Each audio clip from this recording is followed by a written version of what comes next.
This video is brought to you by Ridge Wallet, a slim front pocket wallet available in carbon fiber and titanium. With more than 250,000 sold, a lifetime guarantee and free shipping, get 10% off with the code GOLDFISH at ridgewallet.com. Hello everyone, it's Seth, probably better known as Saffron Olive, and it's time for another Instant Deck Tech.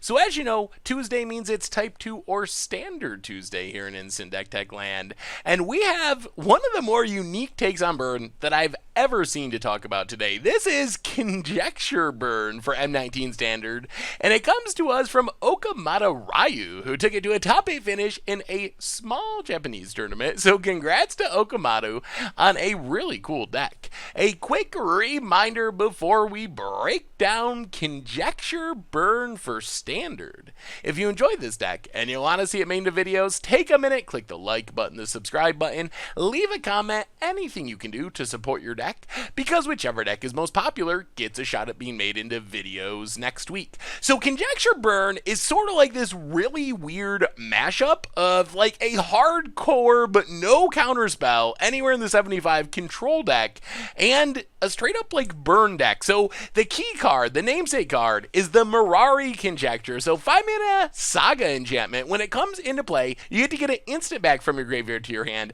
Then on your next end of draw step or whatever that weird phase is that Wizards made for Sagas, you get a sorcery back. Then when the third lower counter is added the following turn, you get to copy any instant or sorcery spells you cast that turn. So the Mirari Conjecture is kind of like the engine that makes this deck run. Our entire deck is instants and sorceries, which means we have a ton of sweet things to get back, and then eventually the Mirari Conjecture, with its spell doubling value, is kind of our finisher as well. So to support our Mirari Conjecture plan, we got a ton of ways to just kind of like cycle through our deck. Cathartic Reunion, Tormenting Voice, these cards are even more powerful in a Mirari Conjecture deck than a normal deck because we actively want to have spells in our graveyard because we can get them back with Mirari Conjecture. So even though like with Cathartic Reunion, we're discarding 2 cards to draw 3 cards, we're kind of like not really discarding them because we're planning on getting them back eventually. Plus, we can always get back Cathartic Reunion or Tormenting Voice, which is like mini Cathartic Reunion, to even draw more cards and just churn through our deck, find our answers, eventually find our finishers and win the game. So that's kind of like the engine that makes the deck run. Then we just have a ton of removal, tons of different removal options.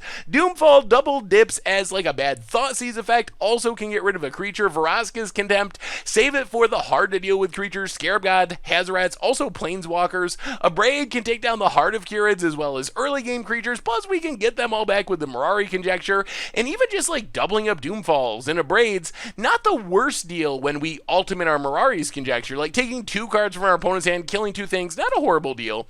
Then we have one, I guess, semi-sweeper in the deck in Sweltering Suns against aggro decks like Mono Red, very, very good, plus we can always just cycle it away and then get it back in the late game if we do need it with Conjecture.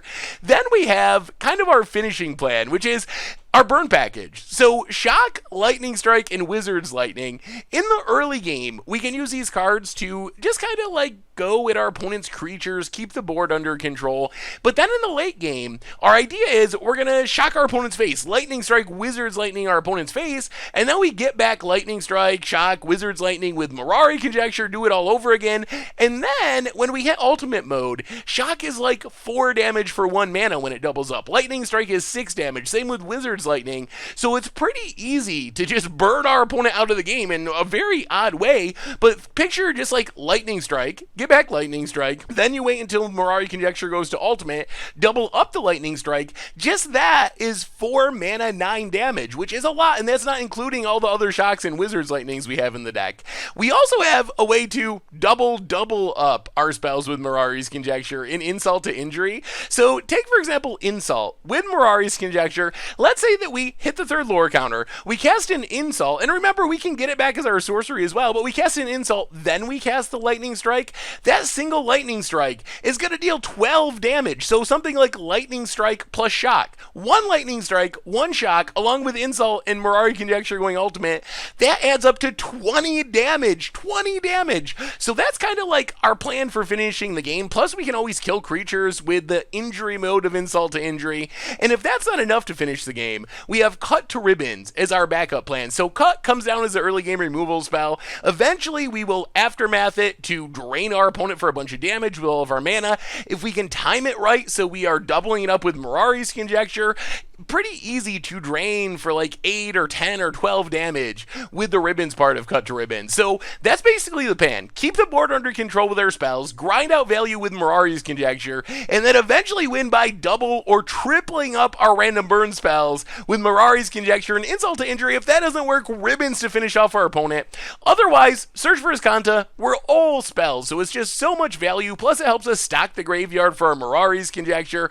Very powerful in the deck. Mana base, we got some cycling lands, some normal dual lands, evolving wilds, and some basic lands. In the sideboard, we do have one creature, Glyph Keeper. If our opponent takes out most or all of their removal, Glyph Keeper comes down, very hard to deal with because you kind of need 2 removal spells to deal with it. Plus, if our opponent does deal with it, we can embalm it back, and it's a pretty fast clock in the air as a 5/3 flyer.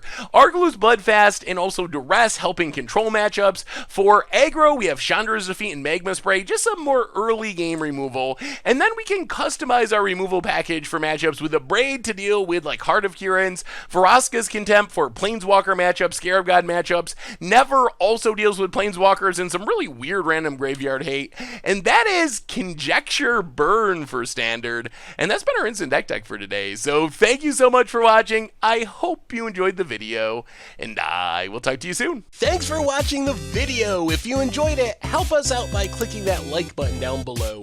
And to keep up on all the latest and greatest, click that subscribe button.